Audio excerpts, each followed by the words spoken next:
এক নম্বর উপদেশ, আল্লাহ সেই ব্যক্তির প্রতি রহম করেন যে কথা বললে লাভবান হয় অথবা চুপ থেকে নিরাপত্তা পায়।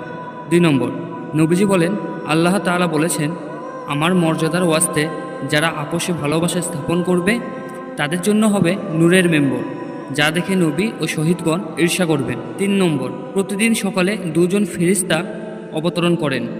তাদের একজন বলেন, হে আল্লাহ, দাতাকে তার দানের বিনিময় দিন, আর অপরজন বলেন, হে আল্লাহ, কৃপণকে ধ্বংস দিন। 4 নম্বর, নবী সাল্লাল্লাহু আলাইহি ওয়াসাল্লাম কখনও কোনো খাবারের দোষ বর্ণনা করেননি। রুচি হলে তিনি খেতেন, তা না হলে বর্জন করতেন। 5 নম্বর, তুমি সুন্দর চরিত্র ও দীর্ঘ নীরবতা অবলম্বন করো, সেই সত্তার কসম যার হাতে আমার প্রাণ আছে। সারা সৃষ্টি এই উক্ত দুটির মতো অন্য কিছু দিয়ে সৌন্দর্যমণ্ডিত হতে পারে না।